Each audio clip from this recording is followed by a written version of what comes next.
Assalamualaikum warahmatullahi wabarakatuh. Ngaturaken ndelek tanglet kali nyuwun panjelasanipun niku wau lak napa anak sampun melampah dhateng makrifat. Terus hakikate Gusti Allah piyambak ingkang saged nulungi sanak keluarga ataupun orang tua.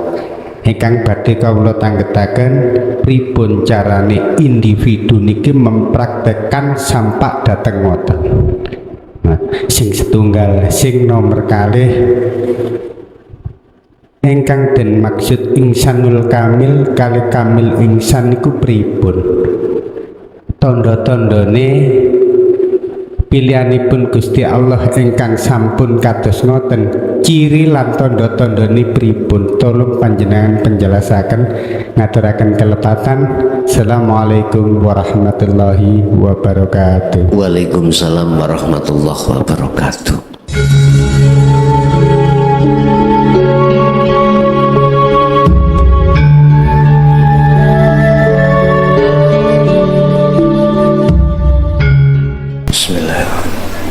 Assalamualaikum warahmatullahi wabarakatuh.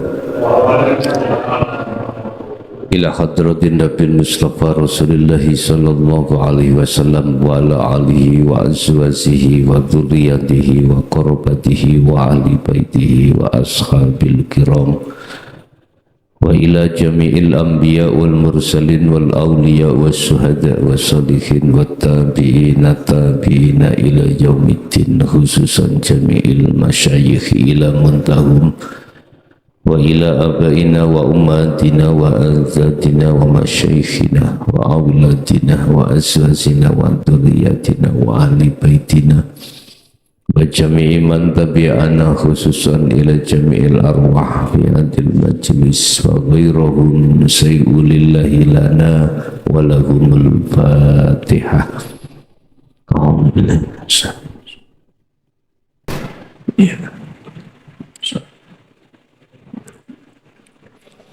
Bismillahirrahmanirrahim. Alhamdulillahi rabbil alamin wa bihi nasta'inu ala umurid dunya waddin. Asyhadu an la ilaha illallah wa asyhadu anna Muhammadan abduhu wa rasuluh.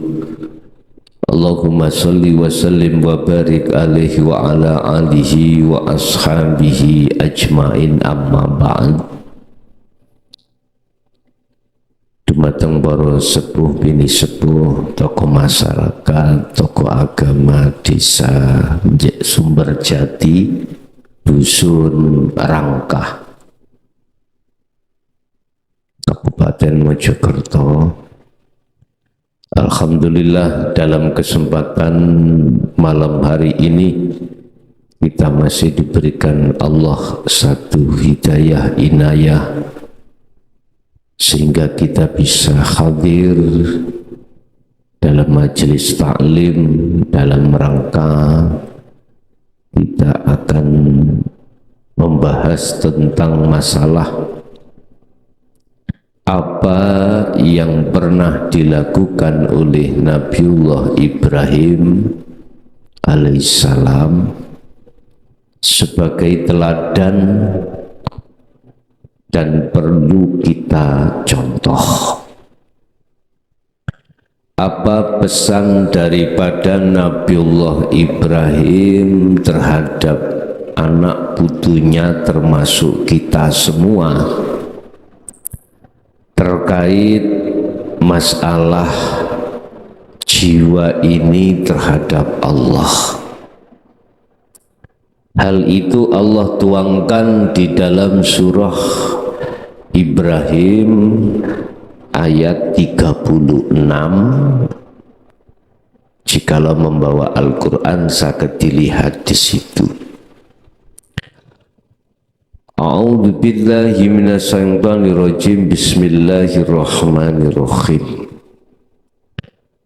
Rabbi innahunna adlalna katsiran minan nas. Sudah dinyatakan bahwasanya namanya berhala-berhala yang sangat banyak menyesatkan terhadap umat manusia.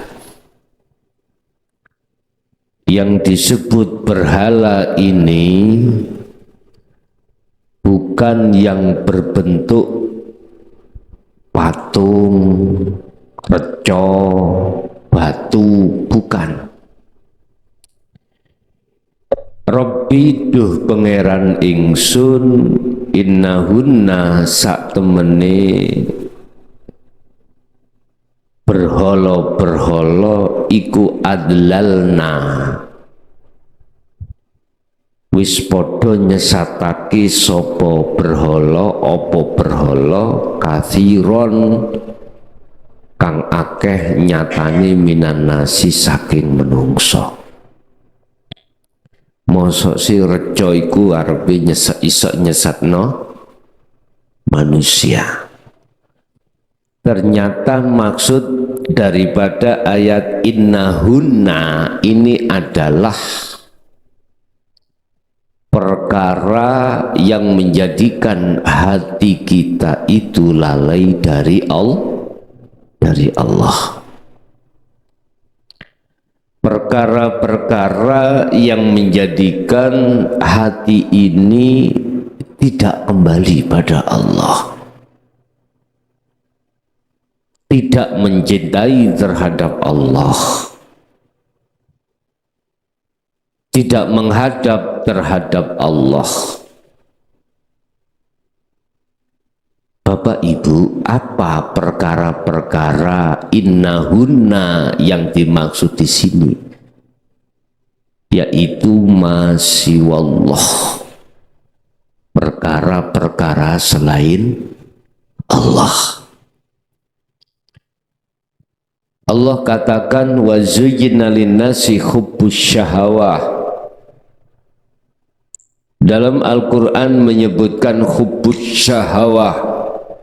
Hub adalah satu kesenangan, asyahawah biro-biro yang diinginkan oleh nafsu dalam diri kita. Apa itu asyahawah?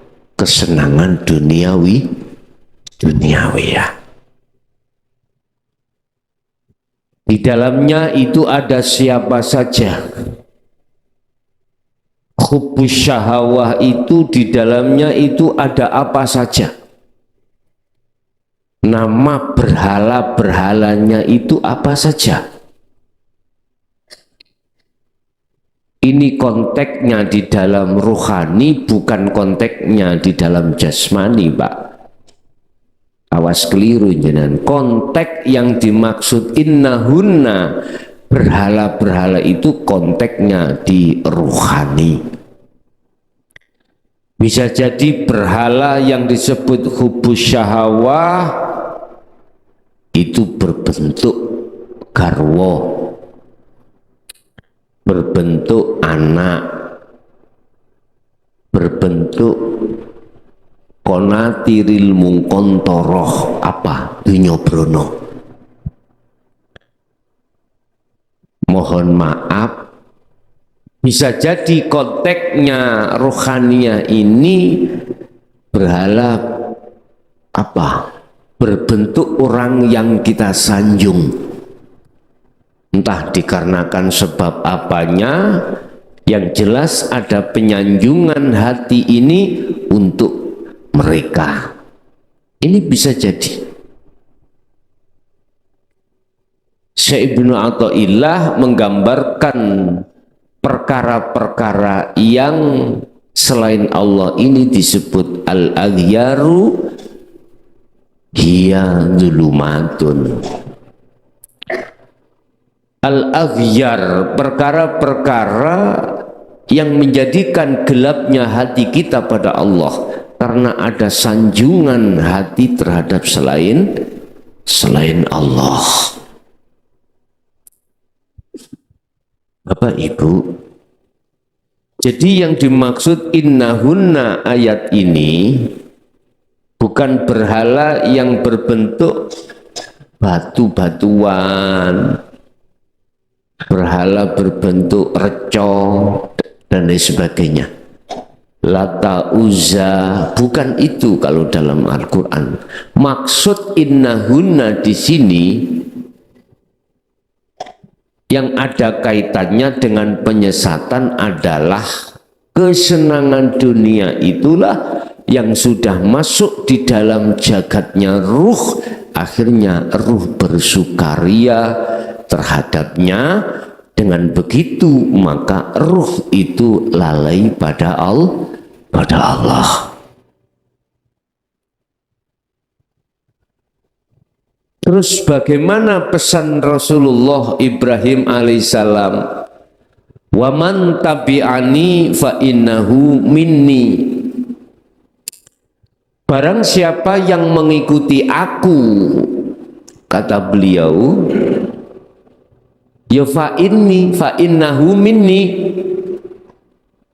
maka dia adalah ahliku, termasuk golonganku. Ini dawe Allah yang disampaikan oleh Nabi Ibrahim. Pertanyaan di dalam ayat ini, mengikuti kanjeng Nabi Ibrahim yang bagaimana? Millata Ibrahim Hanifa, condong ruhnya hati beliau itu hanif terhadap Allah, hanif terhadap tauhid. Ini gak jauh berbeda dengan Rasulullah Muhammad sallallahu alaihi wasallam. Millata Ibrahim Hanifa kama shallaita ala sayyidina Ibrahim millata Ibrahim Hanifa. Hanifa jadi hati condong terhadap Allahnya, bukan hati condong terhadap selain Allahnya, tetapi condong terhadap Allahnya. Satu contoh. Kita sebagai manusia punya teman hidup. Laki-laki punya istri, istri punya suami, biasa. Kalau manusia. Nah, di sini beliau memberikan teladan ajaran hati ini jatuhnya pada hidup di garwa kita masing-masing. Bukan jatuhnya hati itu terhadap makhluk garwa kita masing-masing, bukan. Jasad gembul ambek jasad, ruh gembulnya dengan hidup. Begitu juga terhadap anak, begitu juga dengan kesenangan dunia. Ini beliau Nabiullah Ibrahim memberikan penjelasan, wa man tabi'ani sing sapa wonge tabi'ani kang manut sapa man ing ingsun ya fa innahu mongko sak temene man iku minni golonganku. Berarti beliau-beliaulah yang dikatakan sebagai ahli keluarganya Nabi Ibrahim. Beliaulah yang hatinya senantiasa terpaut hanya pada Allah. Tentunya beliau-beliau itu prosesnya dari tauhid la ilaha illa anta lalu sampai la ilaha illa ana.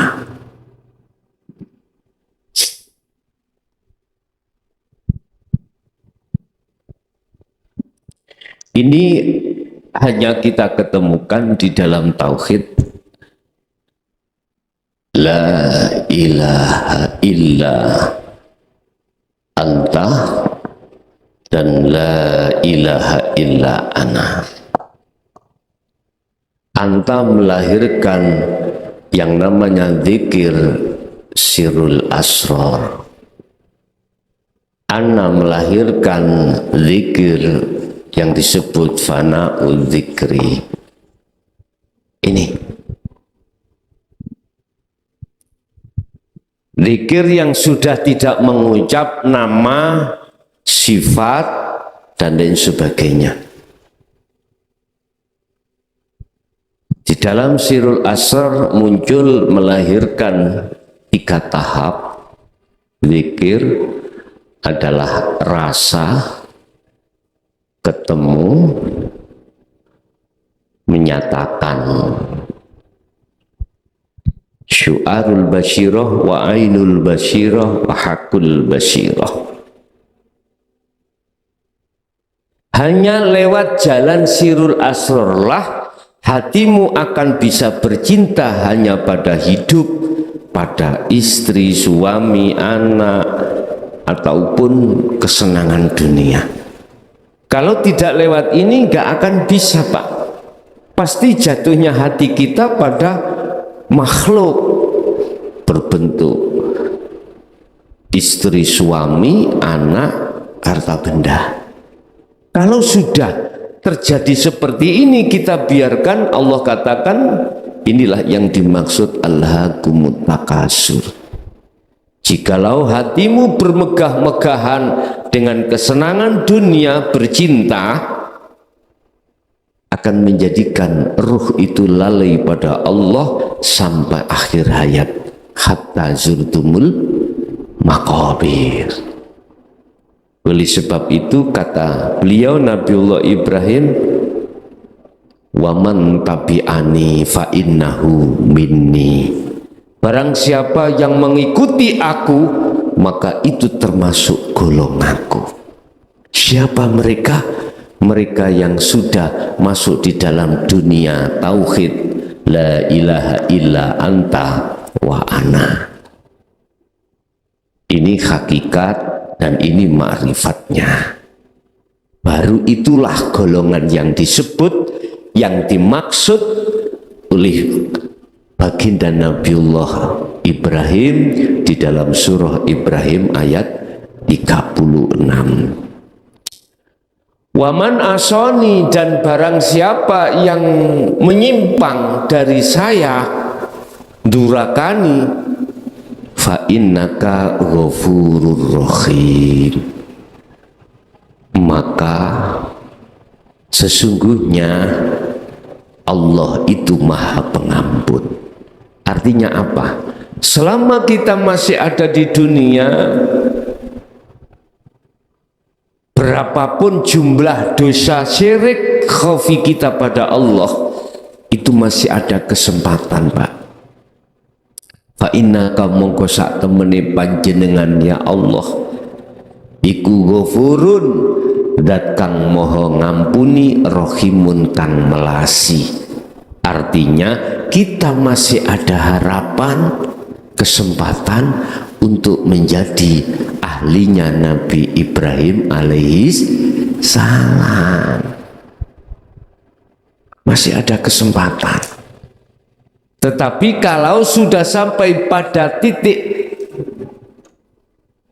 ila ajalim musamma, pada titik waktu yang telah ditentukan datang alias al-maut, mati, maka disitulah sudah habis waktunya.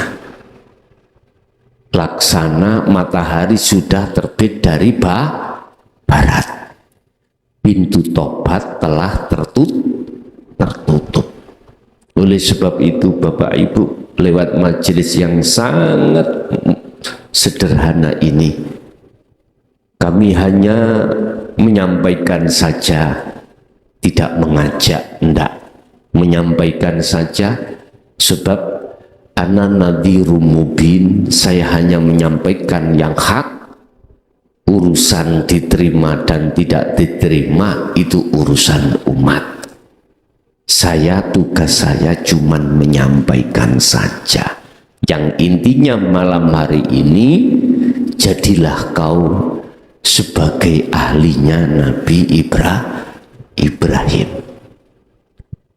Tanda itu menjadi ahlinya Nabi Ibrahim, Anda harus masuk di dalam tauhid illa anta wa ana, masuk di dalam tauhid la ilaha illa anta dan la ilaha illa ana. Itulah proses hakikat menuju makrifat pada Allah. Disitulah nanti akan kita temukan yang namanya zikir sirul asrar yang menghujam pada hati kita untuk hanya beriman pada Allah. Bapak Ibu, itu yang pertama. Yang kedua, melalui waman asoni fa innaka ghafurur rahim.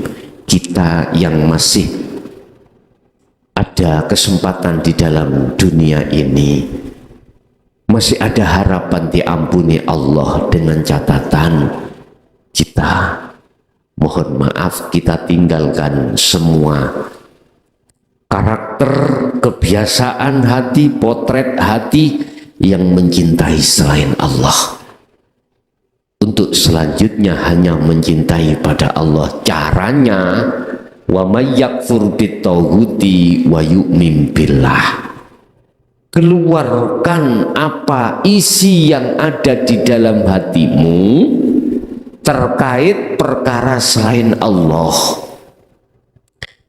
Dengan cara apa? Terus laksanakan zikirmu. Zikir sirul asrar itu yang kumaksud. Bila mana munculnya zikir sirul asrar dalam hatimu itu melalui mudah didorong zikir sir, maka lakukan zikir sir. Jikalau dengan objek lain, silakan dengan objek lain. Yang terpenting di siru 24 jam lakukan zikir sirul asrar. Objek yang kami maksud, contoh umpama saya begini, tapi hatimu duduk di sirul asrar, boleh.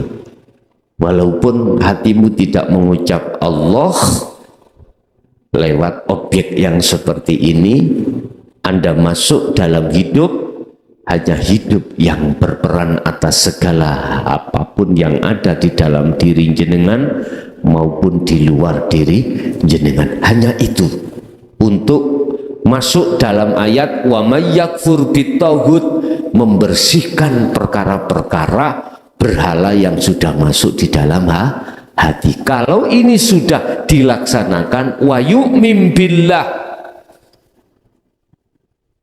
pasti Anda akan diterima Allah sebagai kekasihnya. Wa yu'min billah, imanmu tidak akan pernah bisa diridu, dipengaruhi oleh nafsu dalam dirimu untuk selain Allah. Artinya imanmu hanya pada Allah. Sekali Allah tetap Allah. Tidak bisa ketemu terhadap istri, hati terhadap Allah, ketemu terhadap anak, ketemu terhadap apapun, hatimu condong hanya pada Allah. Tapi ya jangan dimaksud, jangan dikatakan istriku Allah, oh jangan ya. Jadi nanti menjadi fitnah. Cukup di dalam hatimu beriman terhadap hidup, semuanya yang terjadi adalah semata-mata itulah yusyahiduna annal fa'ila huwallahu ta'ala. Itulah yang berperan hanyalah Allah.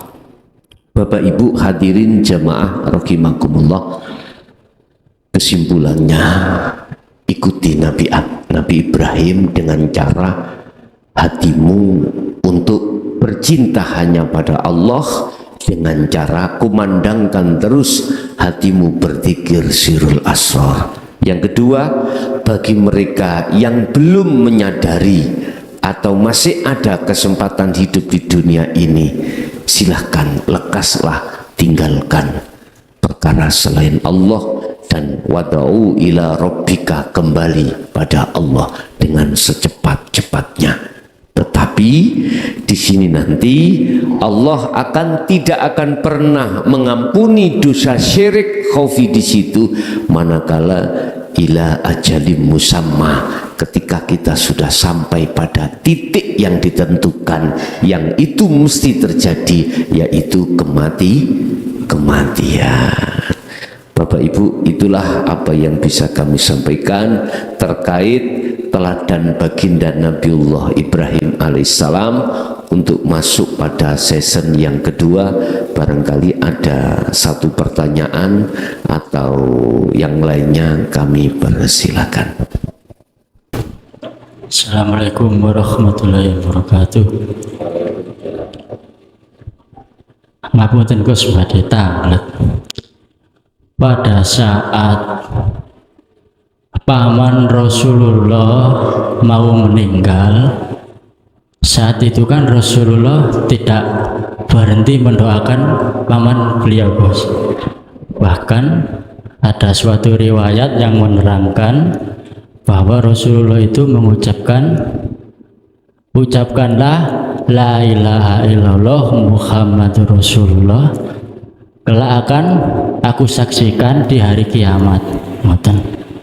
Nah, setelah ngoten niku Allah dawuh, ya Muhammad, sak temene awakmu iku gak iso nunjuk sapa sing mbok senengi kejaba Allah sing kuwasa nunjuk sing dikehendaki.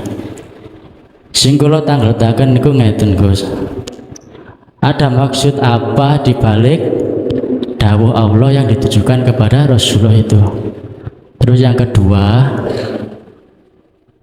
apakah mereka yang berjalan di jalan hakikat menuju ma'rifat dapat menyelamatkan entah itu saudara, keluarga, teman, guru, bahkan yang lainnya gitu, Gus, yang tidak berjalan di jalan hakikat menuju ma'rifat? Assalamualaikum warahmatullahi wabarakatuh. Waalaikumsalam warahmatullahi wabarakatuh.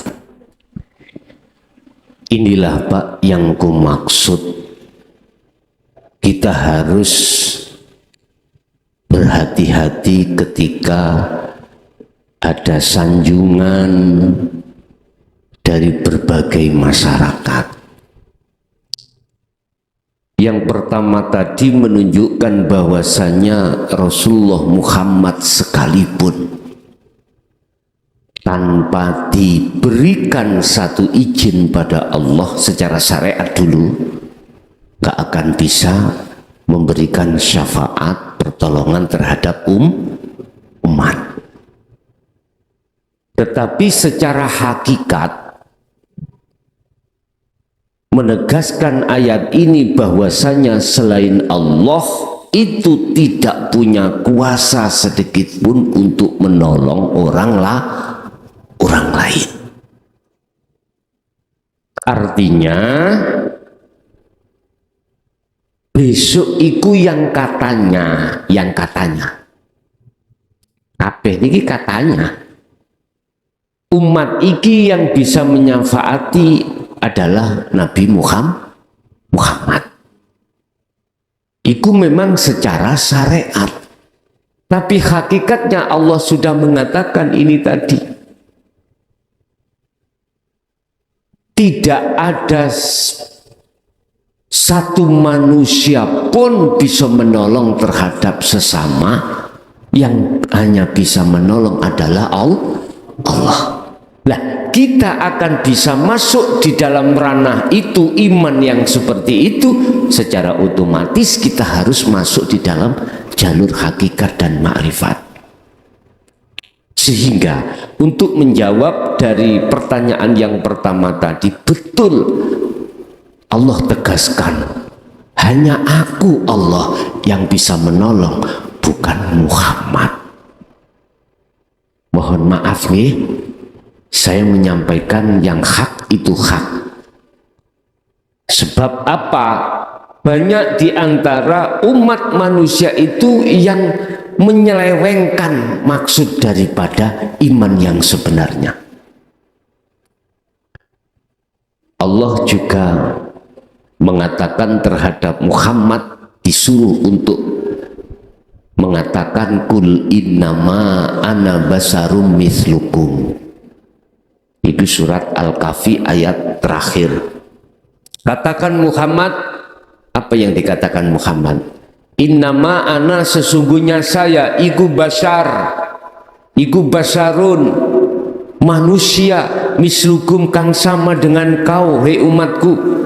Oleh sebab itu jangan kau puja, jangan kau puji, jangan kau sembah aku, tapi sembahlah, pujilah, cintailah siapa yang aku puji. Iki Rasulullah. Rasulullah mengajarkan gak boleh kita itu bergantung terhadap sesama makhluk, gak boleh beriman. Disuruh pada Allah. Rasulullah berpesan seperti ini, tapi fakta di lapangan, mohon maaf, banyak di antara kita sebagai manusia yang dianjurkan untuk memuja dan memuji terhadap sesama manusia. Kalau ini konteksnya secara syar'i, nggak ada masalah. Kalau konteksnya itu masuk di dalam keimanan, ini yang Rasulullah larang. Paham ya? Iman kita cukup pada Allah. Hanya Allah yang bisa menolong dan lain sebagainya. Makanya Rasulullah dipaksa Allah untuk mengatakan seperti ini. Tujuannya untuk menjaga diri Muhammad biar tidak kemasukan nafsu iktimat, biar tidak kemasukan rumongso luwe api katimbang orang lain, yang ujung-ujungnya gila dengan pujaan masyarakat. Pujalah, pujilah, sembahlah apa yang kupuja dan aku puji. Itu kata Rasulullah. Mohon maaf, tahun 84 saya sempat sowan ke Hadratul Syekh Ki Haji Ma'ruf Dungluk Kediri. Saya sempat ta'aruf datang mereka, hanya satu pesan nih. Apa? Jangan kau menyembah selain Allah. Bahasa menyembah ini, mohon maaf, maksudnya bisa pujaan, pujian, sanjungan. Artinya pada saat itu tidak diurai secara terang-terangan oleh beliau, cuman janganlah kau menyembah selain Allah. Ini ketika saat kami buka di dalam Al-Quranul Qadim, ternyata nggak boleh hati ini bercinta terhadap makhluk. Nggak boleh hati itu bergantung, punya iman selain Allah itu bisa manfaati, bisa mendatangkan mudarat. Terus saya lantas bertanya, ya Syekh, terus pundi apabila ada iman yang mengatakan bahwasanya yang mencabut nyawa itu adalah malaikat Israel? Ada dua pertanyaan saya. Beliau menjawab, kalau konteksnya bahasa lesan mungguh menungso gak popo, tapi hatimu tetap mengatakan imannya yang mencabut adalah Allah, yang berperan Allah. Satu. Kedua, saya bertanya, dos pundi konteks dos pundi iman ini terhadap Muhammad bin Abdillah la nabiyya ba'da? Beliau menjawab adalah sama. Kalau konteksnya secara syariat membaca Muhammad Rasulullah Shallallahu Alaihi Wasallam nggak apa-apa, tapi imannya harus pada Allah. Buktinya hidup pada beliau. Terakhir, akhirnya beliau itu memberikan pengukuhan terhadap saya, tegak letakkanlah hatimu hanya pada hidup. Begitu. Jangan terhadap makhluk. Jangan terhadap makhluk, tapi terhadaplah hidup. Sehingga saya dibalik satu pertanyaan. Ditanya saya, kamu makhluk bukan? Makhluk. Saya jawab makhluk. Saya maksudnya beliau. Kalau jawab makhluk. Rasulullah, ya makhluk. Beliau mengajarkan pendidikan tauhid saya terhadap apapun yang terjadi di tengah masyarakat. Cuman kita umat manusia kebanyakan itu dibalik. Wa yabghuna iwaja. Kita telah diselentongkan untuk memuja, memuji, menyembah terhadap selain Allah, makhluk. Inilah Pak fakta yang terjadi di iman di tengah masyarakat. Itu sudah benar. Apa pertanyaan pertama tadi itu menegaskan bahwasanya kita dilarang oleh Rasulullah, juga dilarang oleh Allah untuk mengabdi, menyembah, memuja, memuji terhadap selain Allah, karena selain Allah statusnya itu tidak bisa menolong. Lantas pertanyaan yang kedua, anak yang sudah mencapai tingkatan makrifat pada Allah apakah bisa menolong terhadap saudara atau orang tua? Bapak Ibu, kalau konteksnya kita melihat dari si syariat, seakan-akan anak itu yang menolong lah gitu toh, seakan-akan. Tapi hakikatnya yang menolong itu adalah Allah Subhanahu. Sama syafaat dari Rasulullah itu seakan-akan dari makhluk yang diizini oleh Allah secara syariat, tapi aslinya hakikatnya adalah Allah. Di situ Pak. Oleh karena si anak itu sudah sampai pada puncak ma'rifat Allah, secara otomatis iman beliau itu hanya terhadap hidup. Karena hidupku Allah itulah, sehingga terjadi orang tua yang mestinya itu ahli hijab menjadi diampuni oleh Allah menjadi ahli syuhud. Dalam arti kata lain, dunia ini Pak gelap semestinya, menjadi terang itu sebab karena cahaya. Sebab karena cahaya. Walaupun mata kita tidak buta Pak, melek, tapi Allah tidak kasih cahaya. Dunia ini gelap Pak, gelap. Melek okoyo opo kita tidak akan pernah bisa melihat apa yang ada di dalam, nggak bisa. Begitu juga ruh kita yang gelap itu disebabkan karena al-aghyar, banyaknya tebalnya al-aghyar, perkara-perkara berhala tadi yang ada di dalam hati. Oleh sebab kita mengikuti teladan daripada Kanjeng Nabi Ibrahim, maka disitulah Allah mendatangkan cahaya dan Allah nyalakan cahaya itu, maka seketika itu kegelapan itu hilang. Allahu waliyul ladina amanu yukhrijuhum minadh-dhulumati ilan nur.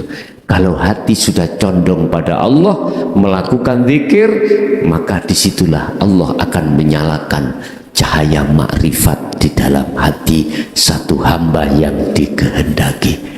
Jadi yang menolong hakikatnya Allah, walaupun secara syariat seakan-akan seperti manusia atau anak. Oke, ada lagi? Assalamualaikum warahmatullahi wabarakatuh. Ngaturaken delek tanglet kali nyuwun panjelasanipun niku wau lak napa anak sampun melampah dateng makrifat, terus hakikate Gusti Allah piyambak ingkang saged nulungi sanak keluarga ataupun orang tua. Ingkang badhe kawula tanggetaken pripun carane individu niki mempraktekkan sampak dateng ngoten. Nah, sing setunggal, sing nomor kalih ingkang den maksud insanul kamil kali kamil insan niku pripun?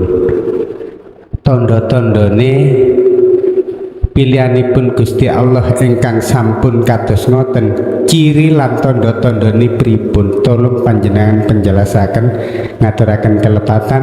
Assalamualaikum warahmatullahi wabarakatuh. Waalaikumsalam warahmatullahi wabarakatuh. Cara proses kita bisa sampai pada puncak kedudukan di mata Allah. Inna akramakum indallahi atqakum. Sesungguhnya derajat yang paling luhur di sisi Allah adalah takwa. Prosesnya secara otomatis Bapak, ketika kita sudah sampai pada tauhid la ilaha illa anta, secara otomatis kita akan diwariskan, dilahirkan, difahamkan zikir sirul asrar. Ketika saat kita sudah dilahirkan atau diwarisi zikir sirul asrar, maka setiap keadaan apapun, kondisi apapun, sibukkanlah hatimu untuk mengibarkan, mempraktekkan zikir sirul asrar. Kan gak ngucap Pak itu, hanya merasa, mengimani bahwasanya semua sekecil apapun proses dunia ini, yang berperan hanyalah hidup, dan hidup itulah wujudnya Allah. Iman yang masuk di dalam ini pasti akan dihalang-halangi oleh nafsu. Wa yasudduna an sabilillah. Ibrahim kalau nggak salah ayat 3. Kau akan dihalang-halangi. Bentuknya nafsu menghalang-halangi, ada mamang, alladzina hum yuwaswisu fi sudurin nas, akan ditiupkan di dalam dadamu hati itu untuk iman selain Allah. Tetapi jangan khawatir, kalau jenengan sudah terbekali ilmu ketauhidan di la ilaha illa anta, apalagi sudah dimasukkan Allah zikir sirul asrar dalam hatimu, pasti akan selamat. Artinya tidak akan pernah bisa dihalang-halangi oleh nafsu itu. Nafsu tidak hanya menghalang-halangi, wa yastahibunal hayata dunya, dia akan berbagai cara bagaimana hatimu akan mencintai selain Allah. Wa yabghunaha iwaja, dan setiap kali kau melangkah kepada Allah, nafsu akan juga membengkokkan jalanmu. Begitu nafsu sebagai seseorang yang ditugaskan oleh Allah untuk menghalang-halangi yang semata-mata sebetulnya itu Allah sayang padamu. Biar tambah kuat iman dan tauhidmu kepada Allah. Maka sekali lagi, sibukkan terus hatimu untuk berzikir sirul asrar. Bila mudahnya zikir itu muncul, kau dorong dengan zikir sir, silahkan kau dorong dengan media yang lain. nggawa pacul saged macul-macul sampai nek macul-macul ati sampai niku gampang sirul asal terjadi di situ. Macul-macul terus, macul-macul. Apapun bisa kau jadikan sebagai media untuk bertemu Allah. Mana yang paling mudah? Silahkan. Wis, itu kuncinya Pak. Biar jenengan iki mudah pada puncak kemakrifatan pada Allah, sibukkan terus hatimu berzikir sirul asr padanya. Nanti akan ditaruh Allah sendiri di ketemuan, di pernyataan, bahkan di fana'ul dzikri. Allah sendiri yang meletakkan. Kita nggak usah mikirkan kapan yo aku ketemu Allah, kapan ya, gak usah. Cukup sibukkan hatimu berzikir sirul asrar. Udah. Wes, itu satu yang pertama. Terus yang kedua, apa tadi yang kedua? Saya lupa. Insanul kamil, ya. Ini ada dua kacamata sudut pandang, Pak. Kalau kacamata sudut pandang secara syariat yang disebut insanul kamil atau kamil insan, itu karena manusia dibawakan Allah roh ini dari nafsu dan akal. Nafsu dan akal. Sebab manusia makhluk yang lain selain manusia, malaikat cuman akal. Ya. Terus hayawan cuman nafsu. Manusia sendiri yang lengkap, makanya disebut kamil, sempurna itu di situ. Sehingga diterangkan oleh Kanjeng Nabi, barang siapa dirinya dikuasai akal, maka derajatnya lebih tinggi daripada malaikat. Ini pandangan syariat. Tapi jikalau jiwanya itu dikuasai oleh nafsu, maka lebih kejam, lebih tersesat daripada hayawan. Ulaika kal an'am balhum adul. Seperti ini. Iki pandangan syariat. Tapi bagaimana kalau kita pandang secara hakikat tentang masalah insanul kamil? Mohon maaf Pak, saya berbicara fakta yang sudah terjadi. Manakala manusia itu dikuasai akal, selalu memakai bahasa akal, maka iman ini dedel duel. Contoh. Allah katakan mata buduna min dunihi, surat Yusuf 40. Jangan kau menyembah selainnya. Secara akal ngomong Pak. Contoh, siapa sing ngaji? Umpomo dijawab mukhlason, akal nyambung nggih? Nyambung.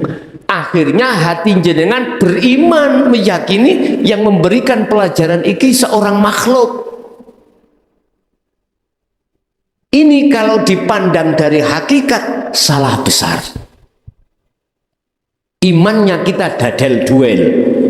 Tapi ketika saat akal dihadapkan, siapa yang kasih pelajaran ini? Allah. Nggak masuk akal. Beda Pak nggih, pandangan syariat dengan pandangan hakikat. Beda. Tadi pandangan syariat barang siapa ruhnya dikuasai oleh akal, maka lebih tinggi derajatnya daripada malaikat. Kalau kacamata hakikat bagaimana? Nggak akan pernah hatimu itu bisa sampai pada Allah, karena iman di dalam hati ini telah ternodai oleh sebuah makhluk. Akhirnya pujaanmu ikut terhadap makhluk. Padahal sudah dikatakan mata buduna min dunihi. jangan kau menyembah terhadap selain Allah. Jadi yang dimaksud insanul kamil secara hakikat, dia sudah fana Bapak, sudah wa inna ilaihi raji'un, sudah kembali kepada Allah. Itulah insanul kamil. Innalillahi prosesnya dari hidup Nur Muhammad, ruh, jasad, ruh insanul kamil. Dikatakan insanul kamil ada jasmani, ada rohani. Sekarang dituntut wa inna ilaihi raji'un, ya harus difanakan itu semuanya. Yang namanya insanul kamil jasad hilang, nama roh hilang, Nur Muhammad hilang, hidup hilang, udah kembali, udah tanpa nama, bila suarin wa kalamin wa lafdin. Yang namanya ahad itu adalah sesuatu yang tidak bisa kau sebut. Umpama kula sebut yang namanya ahad, ora ono tunggali, tidak ada yang lain. Allah itu sifatnya, Allah itu statusnya adalah tidak ada yang lain. Kul, katakan Muhammad, huwallahu ahad. Kalau Allah itu sebetulnya adalah esa. Lah disinilah. Jadi secara kacamata hakikat yang disebut insanul kamil adalah panjenengan yang sudah sampai kembali kepada Allah. Oke, ada lagi? Sampun Pak. Oke, monggo kita tutup tausiah malam hari ini. Mudah-mudahan apa yang telah diberikan Allah menjadikan tidak hanya cambuk terhadap hati kita, menjadikan satu ilmu yang bermanfaat juga terhadap anak putu kita ila yaumil qiyamah. Lahumul Fatihah.